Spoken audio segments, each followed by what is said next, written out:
আমার মা একদিন আমাকে নতুনভাবে চিকেন বানিয়ে খাওয়ালো। সেটি খেয়ে আমার মনে হলো এটি তো রেস্টুরেন্টের মতো হয়েছে একদম।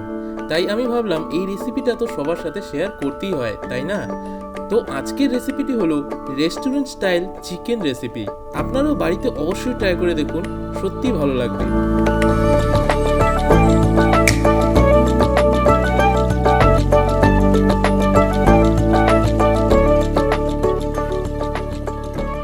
ফার্স্ট অফ অল আমাদের ইনগ্রিডিয়েন্টস যেগুলি দরকার সেগুলি হলো চিকেন, কাজু এবং শুকনো লঙ্কা, পেঁয়াজ, আদা ও রসুন পেস্ট আর টমেটো।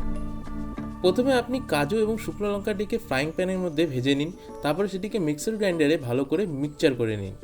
পরে সেই মিক্স হওয়া কাজু আর শুকনো লঙ্কার মধ্যে টমেটো দিয়ে দিন আর তারপর সেটিকে মিক্স করে নিন। মেশানোর পর কিছুটা এরকম দেখতে হবে।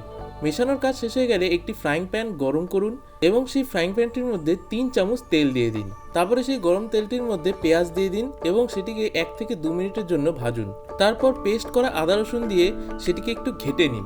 তারপরে 2 চামচ শুকনো লঙ্কার গুঁড়া, 1 চামচ হলুদ আর 1 চামচ গরম মশলা দিয়ে সেটিকে ভালোভাবে ঘেটে নিন। তারপরে আপনার সমস্ত চিকেনের পিসগুলিকে দিয়ে দিন আর সেটিকে 5 থেকে 6 মিনিটের জন্য ভাজুন। আর তারপরে মিক্স করা মশলাটিকে এটির উপরে দিয়ে দিন আর সেটিকে আপনি 2 থেকে 3 মিনিট ভাজুন। তারপর 1 কাপ জল দিয়ে সেটিকে 2 মিনিটের জন্য মিক্স করতে থাকুন। লবণটা আপনি আপনার স্বাদ অনুসারে দিয়ে দেবেন। তারপরে ছোটো কাপ পরিমাণ জল দিয়ে সেটিকে 5 থেকে 6 মিনিটের জন্য ঢেকে রেখে দিন। অবশ্যই মনে রাখবেন হিটটিকে লো রাখবেন।